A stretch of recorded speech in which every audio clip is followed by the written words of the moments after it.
The dropships fell through black storms that clawed at their hulls, the metal groaning under the weight of atmosphere and fire, as lightning crawled across their wings. Like living veins inside the hold, the soldiers sat in rows, their helmets sealed, their visors glowing faintly blue against the red flicker of warning lights. The engines screamed as the ship fought the descent.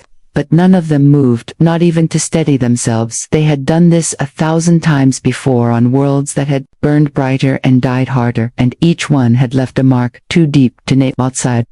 The clouds boiled and split, revealing the world. Below, a wasteland of stone and glass that shimmered like the bones of something vast and dead. The pilot's voice crackled through the comms, brief and calm. Drop zone 1 minute. No one replied. They simply rose to their feet as one, their movements slow, and practiced the sound of armor plates locking into place. Like a ritual, each click another step toward whatever waited beneath those clouds. The leader stood at the front, tall, broad, the kind of presence that carried gravity even in silence. His armor marked by scars. No one else bore the team called him captain, though the records never gave him a name. His hand rested on the hatch lever, and for a moment the world seemed to hold its breath.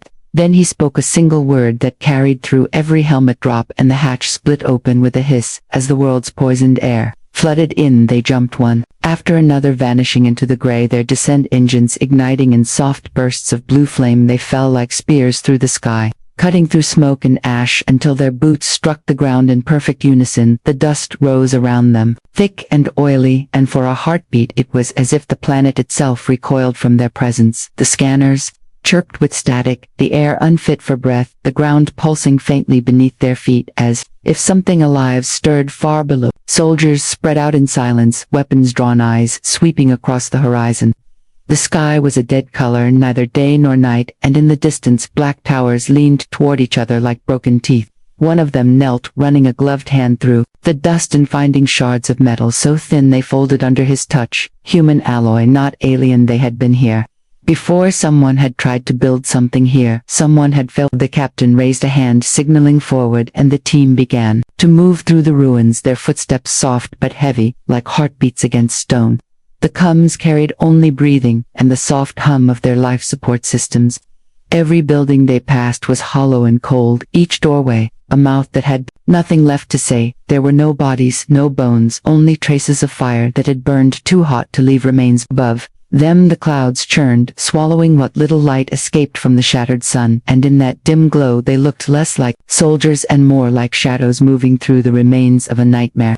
The captain paused once, glancing up toward the heavens where their dropship had already vanished into the storm, leaving them alone with the silence of a dead world and the weight of orders they all understood without speaking. They had come to find what had happened here, and in their hearts, though none would admit it, they already knew it would be nothing good. Before the descent, there had been the message, faint and broken like a voice speaking from under deep water, a call for help that should not have reached so far across the void. It came through static, through layers of interference, through systems that swore nothing alive could still transmit from that sector. But the voice had been human, and that was all command needed to hear. The team was woken in silence, their orders brief, their destination classified, their faces unreadable as they suited up, because they had heard that kind of voice before, the kind that never ended well. The recording had played once in the briefing room, just once, because even machines struggled to hold its sound. The voice was cracked with fear and static, saying something about survivors, about a base, about light and fire, and then it cut off mid-word as if swallowed by something vast. The captain had listened without blinking, his hands folded behind his back as the sound of breathing filled the empty room. Then the voice of command said, "You will go, you will retrieve what you can, you will return." No one asked who had sent it, no one asked if it was real, because asking would change nothing. When the dropships launched, the stars had been sharp and cold, and the fleet hung behind them like ghosts, their engines whispering farewell, though no one said the word. In the darkness of the hold, the youngest soldier glanced toward the others, wondering if anyone else felt that quiet pressure, that feeling that this was not a rescue mission but a burial. And the captain caught his gaze and held it until the thought faded like smoke. The captain had seen it all before. He had been on worlds that sent signals long after their people were dustless. They fell through the atmosphere. The voice echoed again. In that comes faint, distorted, but still there, repeating fragments over and over. "Survivors, request immediate." The rest lost to static. The team listened in silence. their eyes forward. No one dared speak, not out of fear but because they knew if they broke the silence, the voice might stop altogether, and somehow that would be worse. When they reached the surface, their scanners caught faint energy trails leading toward the ruins. The signal pulsed irregularly like a dying heartbeat, growing weaker. As they moved closer, one of the soldiers adjusted his receiver, tightening the frequency until the voice came again, softer, now barely a whisper, repeating the same word over and over. Not help, not rescue, but sorry. The captain stopped in the middle of the ruins, staring at the signal map flickering across his visor. The transmission was not coming from a survivor. It was coming from beneath the ground. Miles below the surface, deep inside the heart of what used to be a power grid. He lowered his weapon slowly, the others watching, and without a word he began to move toward the nearest access tunnel. The rest followed because that was what they did. They followed orders, and they followed him. Above him, the storm roared, the wind carrying fragments of the old city through the air, shards of glass spinning like frozen stars, and still the voice whispered through the static, softer with every step, until it was no longer clear if it was the echo of a human or the ghost of the machine itself. And as they descended into the dark, the youngest soldier thought he heard something new in it, not fear, not pain, but warning. The ruins stretched for miles in every direction, like the bones of a giant that had fallen and never risen again. Towers leaned against one another, cracked and hollow, their surfaces etched with patterns burned too deep for any flame. The streets were rivers of ash and glass that shimmered beneath the dim red light of a sun smothered by smoke. The air was thick with dust that moved like slow fog, wrapping around their boots, clinging to their armor and muting every sound until even the echo of their steps seemed afraid to be heard. The team moved in silence, their visors cutting through the haze with bands of blue light, scanning for motion, scanning for heat, but there was none. No movement, no life, only the remnants of something once alive, now turned to ruin. One of them passed a wall blackened and smooth and reached out to touch it. The surface cracked beneath his glove and fell away, revealing the faint outline of a human hand burned into the stone. He said nothing, only turned his head slightly as if to mark it before moving on. They found vehicles twisted into sculptures of melted steel, caught in the middle of intersections, as if fleeing something that had come from all sides at once. Inside one, the youngest soldier found a small toy wedged under a seat, a round piece of plastic shaped like a star, its surface scratched and dull. He turned it in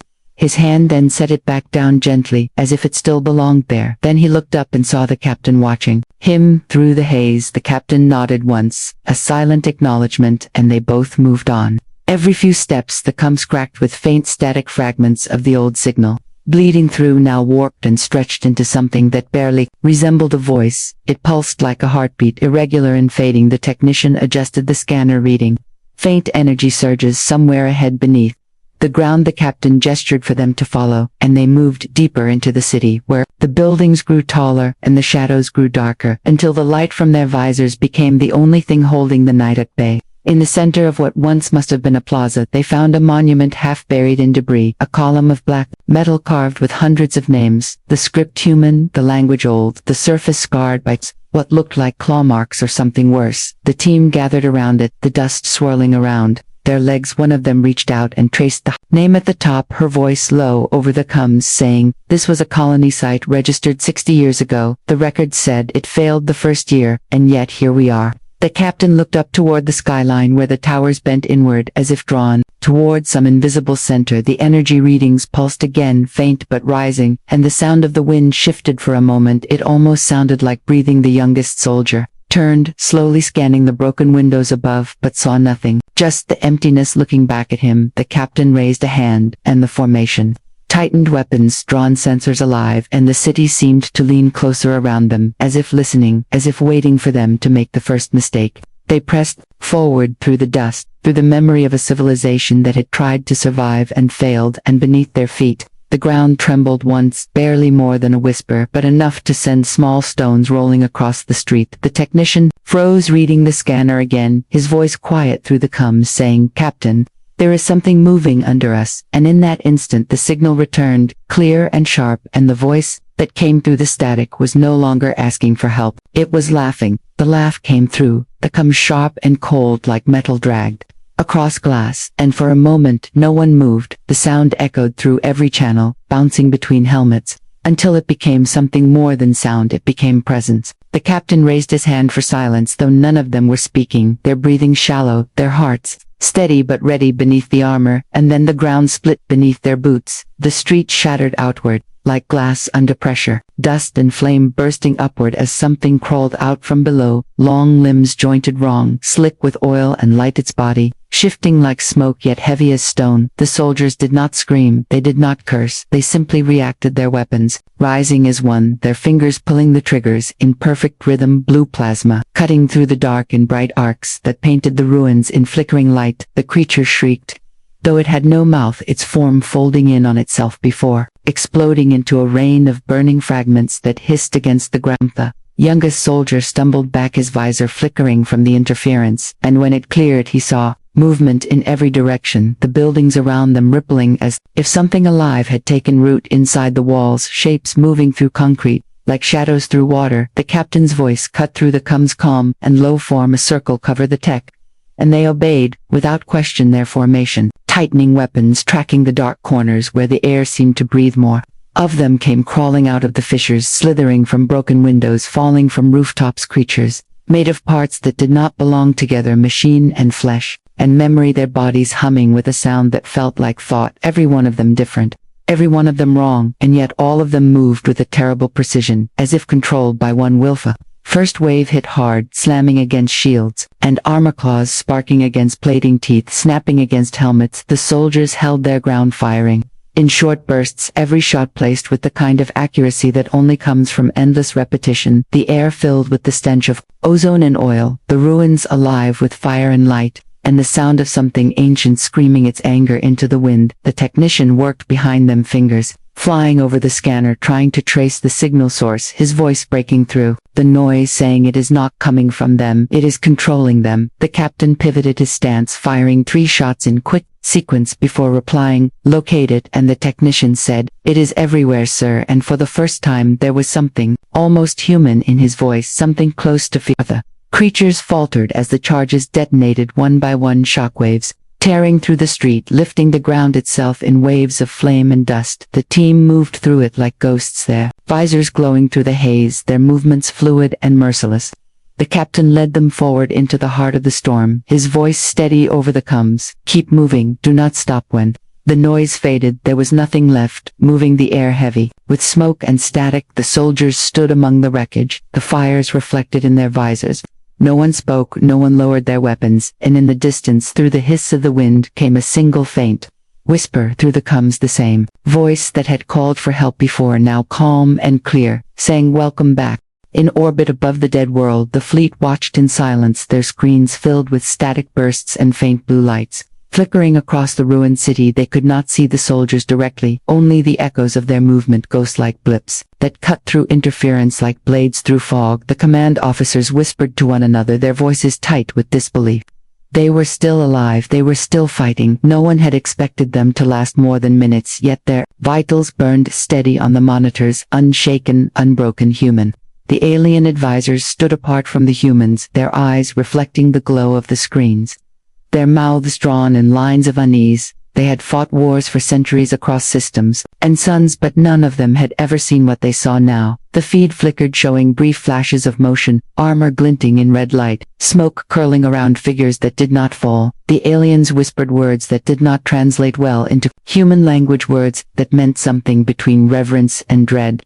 The admiral stood behind them all, his face hard, his hands clasped behind his back. He had led fleets through impossible wars, lost entire planets, and yet this mission, this team, made something cold stir in his chest. He had read their files, every operation, every classified strike, every success paid in silence. They did not retreat, they did not fail, they did not survive as others did. They endured the cost of victory in ways no one outside their ranks could understand. They were humanity's last argument in a galaxy that had long since stopped listening. Down below, the coms carried fragments of voices, gunfire distorted through atmosphere bursts, then silence. The technicians tried to clean the signal, but it refused to settle, as if the world itself rejected being heard. One feed cleared just long enough to show the captain walking through smoke, the shadow of fire behind him, the ruins glowing like the inside of a furnace. His voice came through faint, steady, target neutralized, moving to extraction, then nothing more. On the alien bridge, one of the observers turned away, his voice trembling when he spoke, saying, "They do not fight like soldiers, they fight like extinction." The words hung heavy in the air. The humans in the room said nothing because there was nothing to deny it. They had seen what happened when humanity decided to survive.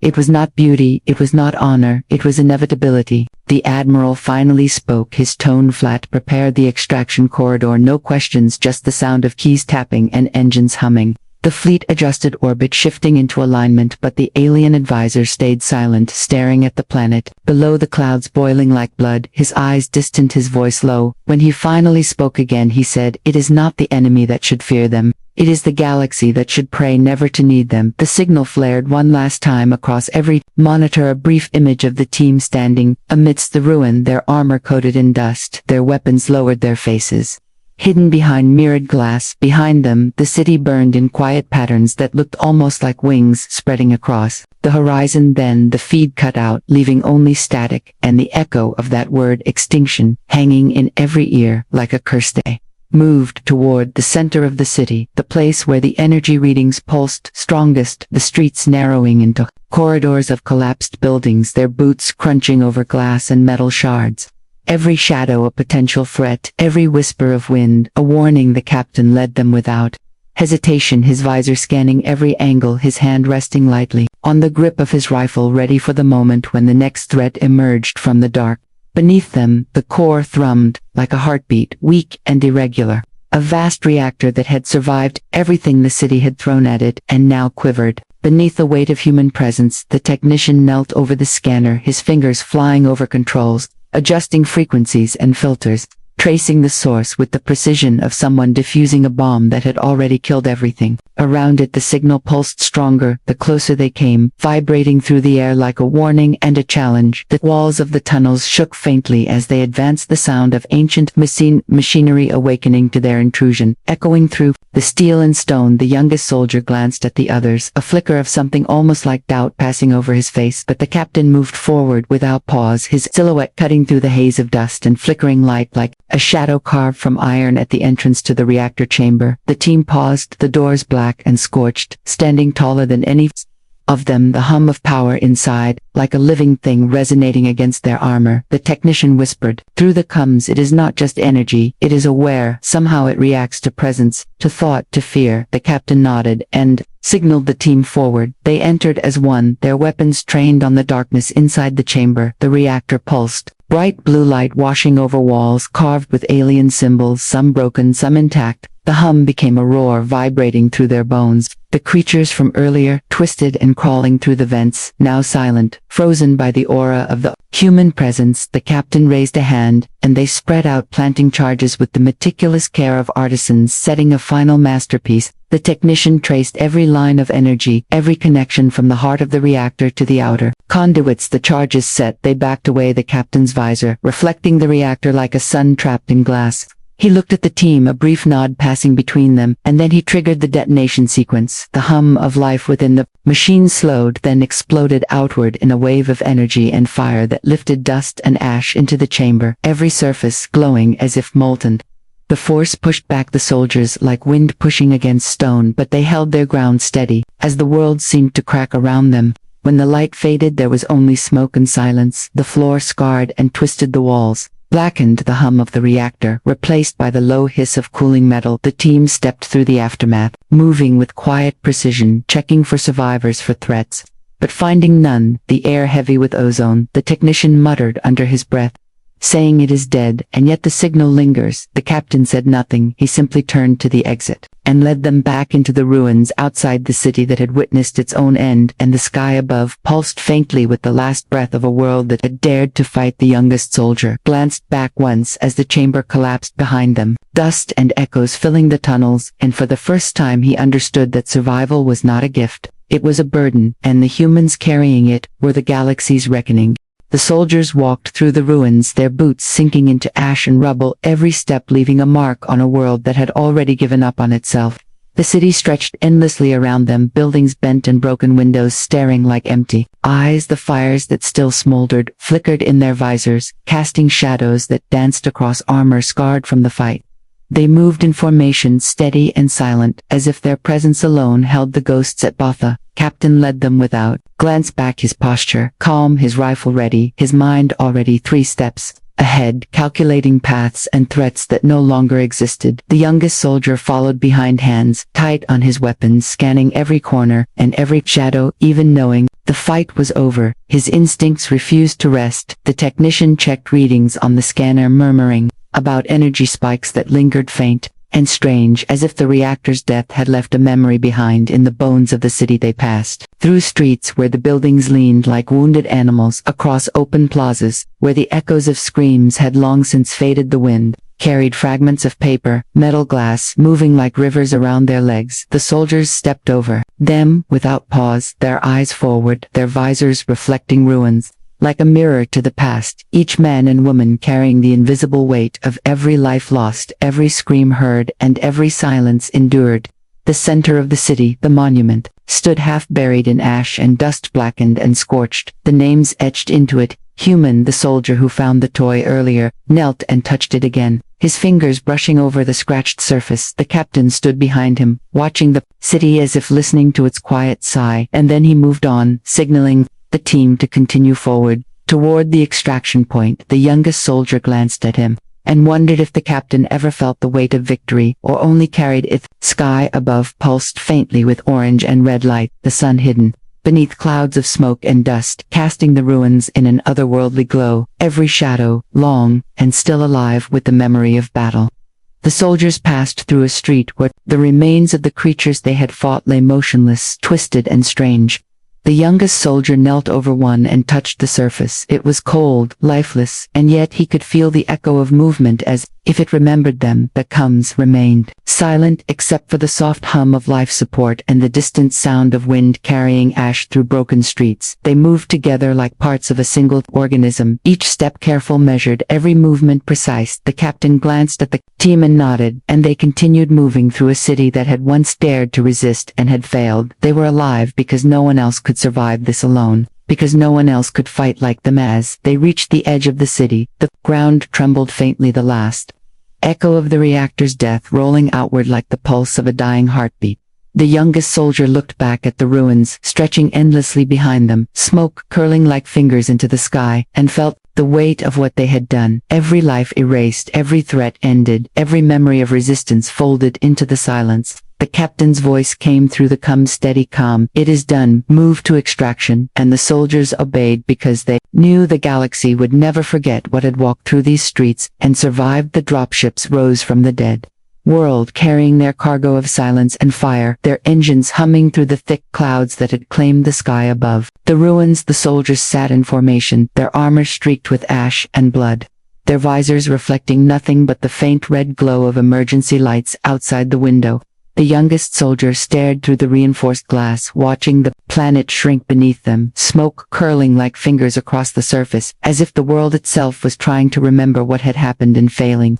The captain stood at the front of the cabin, his hands folded behind his back, the lines of his face sharp even beneath the helmet, his eyes reflecting nothing of what had been left behind, only calculation and control. The technician moved through the squad, checking systems and readings, fingers flying over the controls as if the ship itself could be kept steady by touch alone. No one spoke for hours, the only sound, the low hum of engines and the soft clicks of armor and gear. Above them, the fleet adjusted orbit, silent and precise. The admiral's voice came through the comms, calm and clipped. Report your status, and the captain replied with the words that were all they needed. Standing alive, all else accounted for. The admiral paused, as if weighing the meaning behind the phrase alive. The aliens in the observation decks whispered among themselves, translating every nuance of the human voice, trying to find hesitation or relief, but there was none, only clarity and cold deficiency. The youngest soldier thought of the city behind them, the ash drifting through broken streets, the monuments half buried in dust and fire, the toy still lying where he had left it, a star scratched and dull, and he wondered If anyone would remember the faces that had once walked those streets, or if they would become ghosts in a story told only in whispers through coms and data logs. The captain's voice cut through the thought without turning. Do not dwell on it. Focus on the present. The dropships pierced the upper atmosphere into clean blue skies that felt strange and alien after the death below. Clouds moving to softly wind to light and warm. The fleet followed behind them, silent watchers, the city shrinking beneath them. A scar on the memory of space. The soldiers did not cheer, they did not breathe easier, they only moved, with the same purpose that had guided them through ruins and fire. Each thought, catalogued, each movement, precise landing on the spaceport. The crowd had gathered, small flags, waving, children on shoulders, faces bright and ignorant of what had been carried home. The soldiers disembarked with careful precision, boots hitting the ground in rhythm, their weapons slung but not stored, visors reflecting the sun and crowd alike. The youngest soldier blinked at the smiles, the cheers, wondering if anyone could survive this and still be understood. The captain moved among them, silent nods given here and there, gestures acknowledged. The ceremony passed in slow motion. Speeches about heroism and courage, words that felt hollow to ears that had heard the laughter of death and the hum of the reactor, and walked through shadows of a city that had learned too late what fear meant. The soldiers stood at attention, yet none of them felt honored, only measured in the quiet of their own breathing and the heavy weight of everything left behind. The youngest soldier finally lowered his visor, feeling the heat of the sun on his face, as if remembering it for the first time that night. They gathered in the barracks, quiet except for the low hiss of filtration systems and the faint hum of distant engines. The youngest soldier thought he could hear the echoes of the city below, carried in dreams. The captain walked among them, words few and spare. Do not forget what you carried, but do not let it consume you. And the team nodded, understanding.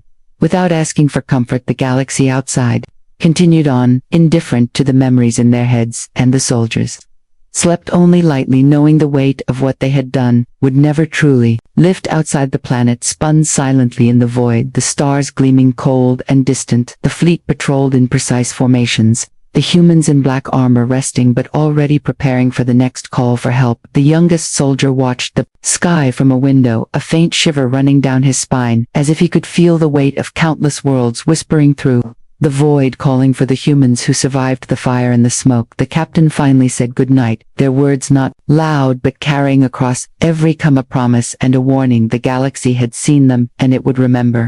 Time moved differently for those who had walked through fire and ruins and returned to the light of home. The soldiers returned to routines that seemed shallow and meaningless, compared to the streets of ash and towers that had once stretched like fingers toward the sky. They moved among civilians who smiled and cheered and waved flags, but the weight of what they had done pressed against their chests, heavier than armor, heavier than death itself. The youngest soldier could feel it in every step, every glance, every breath. The world celebrated them in parades and speeches.